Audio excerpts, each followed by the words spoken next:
సాగరనగరం విశాఖ మరో అరుదైన ఘనత సొంతం చేసుకుంది.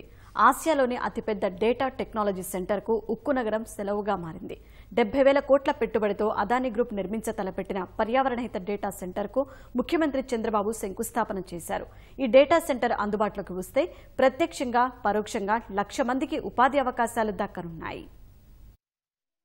నవ్యాంధ్రలో ఐటీ రంగానికి చిరునామాగా ఉన్న విశాఖకు ఐఓటీ, ఫిన్టెక్ రంగాలలో భారీగా పెట్టుబడులు తీసుకొచ్చిన రాష్ట్ర ప్రభుత్వం ఇప్పుడు డేటా టెక్నాలజీ రంగాన్ని పరిచయం చేస్తోంది. ముఖ్యమంత్రి చంద్రబాబు, ఐటీ శాఖ మంత్రి లోకేష్ చొరవతో అదానీ సంస్థ సుమారు 70,000 కోట్లతో ఉక్కు నగరంలో అతిపెద్ద డేటా సెంటర్ను ఏర్పాటు చేస్తోంది. ప్రపంచంలోనే తొలి పర్యావరణహిత డేటా సెంటర్గా మన్ననలు అందుకోనున్న ఈ డేటా సెంటర్ పార్కుకు ముఖ్యమంత్రి చంద్రబాబు భూమి పూజ చేశారు. ఐటీ రంగం ద్వారా హైదరాబాద్ ఏ విధంగా అభివృద్ధి సాధించిందో అదేవిధంగా విశాఖ మారనుందని చంద్రబాబు ఆశాభావం వ్యక్తం చేశారు.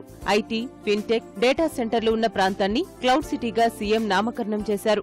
దిస్ ఏరియాకి మన వాళ్ళు ఇప్పుడు చెప్పారు 1350 acres ఉంది. We can name a cloud city. This a good name. This 1350 acres we can name it cloud city. అదే సమయంలో ఈ ఏరియా అంతా కూడా ఏ పేరు పెట్టాలనో మీకు కూడా వదిలిపెడుతున్నాం.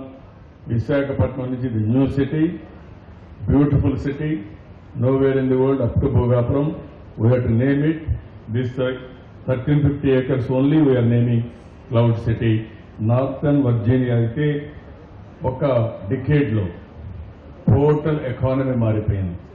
10 సంవత్సరాల సమయంలో 3 times ఎకానమీ మారింది. ఎంప్లాయ్మెంట్ వచ్చింది. పెద్ద ఎత్తున పాపులేషన్ మైగ్రేట్ అయ్యారు. ఆ సిటీ రూపురేఖలే మారిపోయినాయి. ఈ రోజు నేను చెప్తున్నా, another 10 years time you are going to witness different Visakhapatnam, new Visakhapatnam, knowledge city that is going to happen in Visakhapatnam.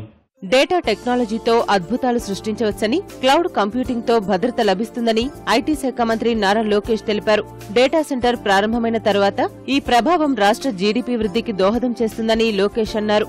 Andhra Pradesh లో ఉన్న మానవ వనరులు, విశాఖలో ప్రకృతి సౌందర్యమే డేటా సెంటర్ ఏర్పాటు చేసేలా పురిగొల్పాయని అదానీ గ్రూప్ ఎండీ రాజేష్ అదానీ తెలిపారు. రానున్న రోజులో డేటాపరమైన వృద్ధి ఉంటుందని, అందుకు తగిన విధంగా పునరుత్పాదక ఇంధన వనరుల వినియోగంతో ఈ డేటా సెంటర్ పనిచేస్తుందని ఆయన వెల్లడించారు. దీనివల్ల అదనంగా మరో 10,000 ఉద్యోగాలు కల్పించవచ్చన్నారు.